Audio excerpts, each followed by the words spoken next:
जय हिंद दोस्तों, स्वागत है आप सभी का पाथफाइंडर पर। दोस्तों, रिसेंटली कंक्लूड हुए एससीओ सम्मेलन में हम सभी ने देखा कि कैसे रशिया और चाइना दोनों ही इंडिया के साथ अपने संबंधों को और ज़्यादा बेहतर करना चाहते थे।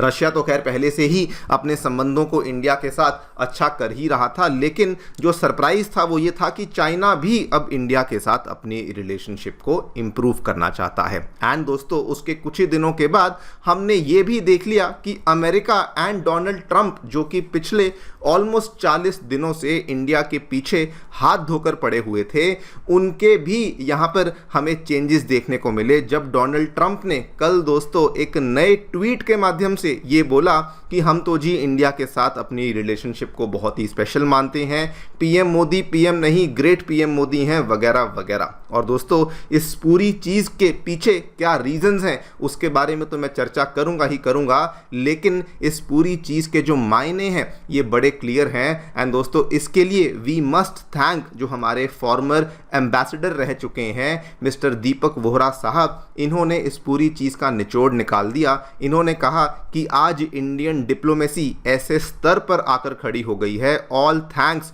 To India's diplomacy and PM Modi's brand, की स्थिति ये बन चुकी है कि दुनिया की 3 मेजर पावर्स, फिर भले वो चाइना हो, रशिया हो या फिर भले अमेरिका हो, वो तीनों की तीनों इंडिया के साथ जो बेहतर संबंध हैं वो यहाँ पर करना चाहती हैं। आप लोग यहाँ पे देख सकते हैं इनका जो इंटरव्यू है दोस्तों कल ही सामने आया है। इनके इंटरव्यू के बारे में भी हम लोग बातचीत करेंगे, क्या क्या बातें इन्होंने कही हैं एंड क्यों आखिरकार अमेरिका, चाइना और रशिया इंडिया के साथ बेहतर संबंधों को करना चाहते हैं, वो भी हम लोग डिस्कस करेंगे। व्हाट इज़ द रीज़न और इंडिया का इसमें क्या रोल है, इसके बारे में भी इन्होंने चर्चा करी है, वो भी मैं आपके साथ शेयर करने वाला हूं। लेकिन इन्होंने बहुत ही क्लियर कट शब्दों में कहा है कि ऐसा मैंने अपने करियर में कभी नहीं देखा कि पहली बार इंडियन डिप्लोमेसी के द्वारा इतिहास रचा गया है कि दुनिया की तीनों जो सुपर पावर्स हैं वो इंडिया के साथ अपने संबंधों को ठीक करना चाहती हैं। एंड आज इंडिया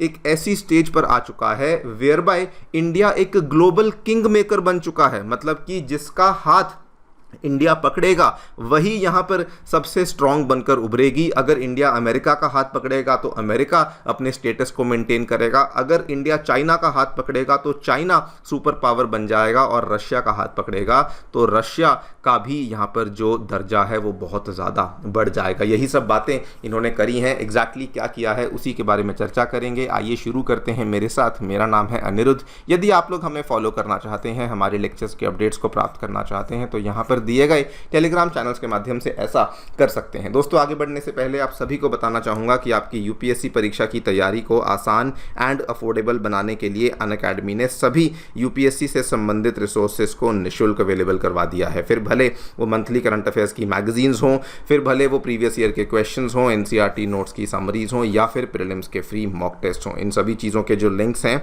ये नीचे डिस्क्रिप्शन बॉक्स में दिए गए हैं। कोई भी आपको डाउट है, कोई भी आपको क्वेरी है, तो सीधा स्क्रीन पे दिए गए इन फ़ोन नंबर्स पे फ़ोन कर सकते हैं और हमारी जो डेडिकेटेड काउंसलिंग टीम है वो भी आपको असिस्टेंस प्रोवाइड करवा देगी। ऑल राइट, सबसे पहले मैं रशिया के बारे में बातचीत कर लेता हूं। दोस्तों, रशिया वैसे तो ऑलरेडी इंडिया का बहुत ही शानदार पार्टनर बना हुआ है अगर मैं एनर्जी सेक्टर की और मैं डिफेंस सेक्टर की बात करूं, लेकिन आज की डेट में जो रशिया है वो इंडिया के साथ अपने संबंधों को और ज़्यादा बेहतर करने का प्रयास कर रहा है। एससीओ सम्मेलन में जो मोदी और पुतिन के बीच में सीक्रेट मीटिंग हुई उसमें क्लियर कट था कि रशिया के द्वारा सुखोई 57 फाइटर जेट्स को बेचने का प्रयास किया गया। इसको लेकर बल्कि ये खबर भी सामने आई थी एससीओ सम्मेलन के अगले ही दिन।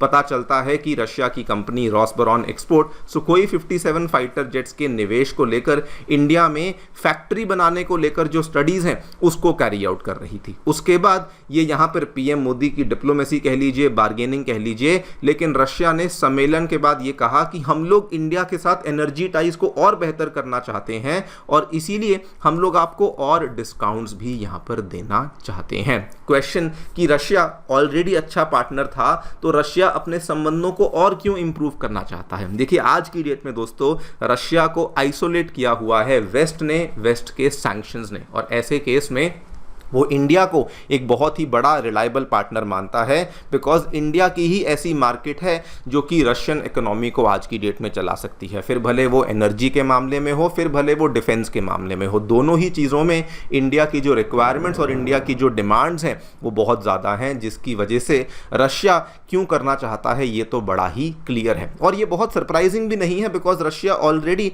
हमारा अच्छा मित्र और अच्छा दोस्त सदियों से बना ही हुआ था। लेकिन थोड़ा सा सरप्राइजिंग जो देखने को मिलता है वो केस है चाइना का। चाइना दोस्तों अभी तक हम सभी जानते हैं राइवलरी चल रही थी, प्रॉब्लम्स चल रही थी, लेकिन अभी सडनली दोस्तों चाइना की तरफ से इंडिया के साथ रिप्रोचमेंट को शुरू किया गया। चाइना पिछले कई महीनों से कह रहा था डायरेक्ट फ्लाइट्स को शुरू किया जाए, वीजास देने शुरू किए जाएं, और वो सब जो है वो रिसेंटली दोस्तों शुरू हो भी चुका है। बल्कि रिसेंटली कंक्लूड हुए एससीओ सम्मेलन में चाइना ने रेयर अर्थ मिनरल्स के ऊपर लगे हुए एक्सपोर्ट कंट्रोल्स को रिलैक्स करने की बात करी स्पेसिफिकली फॉर इंडिया। उसके बाद बॉर्डर स्टेबिलिटी के लिए उन्होंने सुलझाने का यहां पे प्रयास किया, बल्कि उन्होंने पाकिस्तान को साइडलाइन कर दिया, लेकिन कहा कि भारत के साथ हम लोग हमारे संबंधों को बेहतर करना ही चाहते हैं। यहां तक दोस्तों सिचुएशन आ गई थी कि चाइना इंडिया को जीरो टैरिफ मार्केट एक्सेस तक देने के लिए तैयार हो चुका था। सवाल आता है कि क्यों? दोस्तों बड़ा क्लियर है कि चाइना को भी समझ आ चुका है कि अगर वो इंडिया को अपनी तरफ करते हैं तो उस केस में इंडिया अमेरिका की तरफ नहीं जाएगा, और उस केस में यूएसए और इंडिया मिलकर के चाइना को काउंटर नहीं करेंगे। इसीलिए वो चाइना इंडिया के साथ अपने संबंधों को बेहतर करना चाहता है। एंड इवन दो बॉर्डर के ऊपर बहुत सारी राइवलरीज हमारी चल रही हैं, लेकिन अब चाइना भी एक प्रैक्टिकल और प्रैग्मेटिक अप्रोच को फॉलो करने पे उतर आया है। दैट इज द रीजन कि चाइना भी आज इंडिया के साथ अपने संबंधों को बेहतर करना चाहता है। लेकिन जो लास्ट केस है वो अमेरिका का, जो कि सबसे इंटरेस्टिंग है। पिछले 40 दिनों से दोस्तों अमेरिका सबसे पहले धमकियां देता है, फिर टैरिफ्स को लगाता है, और अमेरिका के सबसे ज़्यादा इंपॉर्टेंट जो लोग हैं, पीटर नवारो व्हाइट हाउस में ट्रेड एडवाइजर, जाने क्या कुछ बोलते हैं आप सभी जानते हैं, स्कॉट बेसेंथ ट्रेजरी सेक्रेटरी, इन्होंने क्या कुछ बोला वो भी आप जानते हैं, हार्वर्ड लुटनिक जो कि केवल एक बिजनेस पर्सन है, लेकिन ना जाने कैसे ये अमेरिका के कैबिनेट में बैठे हैं, लेकिन इन्होंने भी क्या कुछ बोला, ये सभी चीज़ें आप ऑलरेडी जानते हैं।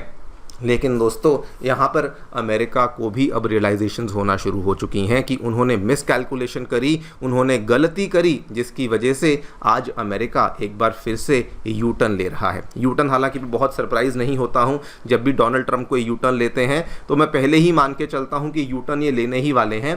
एंड अब दोस्तों अब वो कहते हैं कि हम तो जी इंडिया के साथ नेगोशिएशंस करने के लिए तैयार हैं। उनको अब समझ आ रहा था कि अब हम लोग चाइना को काउंटर करने के लिए इंडिया का ही साथ हमें लेना पड़ेगा। इंडो पैसिफिक में भी सिक्योरिटी अरेंजमेंट के लिए इंडिया का ही साथ हमें यहां पे लेना पड़ेगा। बल्कि अमेरिकन कंपनीज को तो ये बात पहले से ही मालूम थी, क्योंकि डोनाल्ड ट्रंप ने बहुत बार उनको कहा कि इंडियंस को हायर मत करो, लेकिन वो भी इनकी बात सुनने को तैयार नहीं थी। बिकॉज अमेरिका की बड़ी बड़ी कंपनीज अमेजॉन, एप्पल, नेटफ्लिक्स, जिनको हम लोग फांग या मांग कंपनीज के नाम से जानते थे, वो भी दोस्तों इंडिया में अपनी हायरिंग को एक्सेलरेट कर रहे हैं। 3 दिन पहले मैंने इसको लेकर भी वीडियो बनाई थी, अगर आपने नहीं देखी है तो देख सकते हैं। क्या कारण है उनका ऐसा करने का, वो भी मैंने इस वीडियो में एक्सप्लेन किया है। यही सारी बातें हैं जो कि दीपक बोहरा साहब ने अपने इस स्मॉल इंटरव्यू में इस चीज़ को शेयर किया है।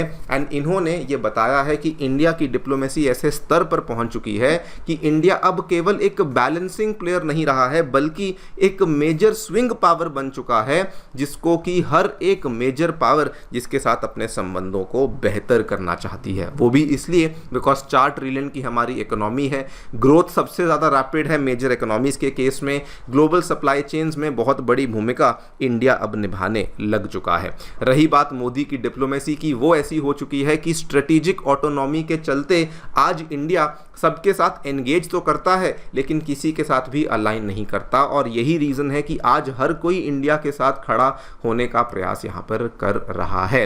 एंड इन्होंने ये भी कहा कि ये ब्रांड मोदी की वजह से ही हम देखते हैं कि आज जो मल्टीपोलर वर्ल्ड जो बनता जा रहा है, इंडिया उसके बिल्कुल सेंटर पे है। इंडिया किसी ब्लॉक के साथ नहीं है, लेकिन इंडिया अपनी स्ट्रेटेजिक ऑटोनॉमी को इतना ज़्यादा शोकेस कर चुका है कि अब हर कोई जो मेजर पावर है वो इंडिया के साथ आकर के जुड़ना चाहती है।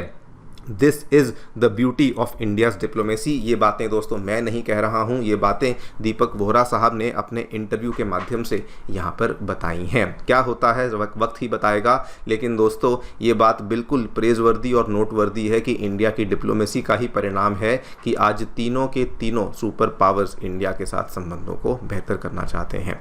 जो भी आप सोचते हैं बताएं कमेंट सेक्शन में। Thank you so much for listening, stay tuned.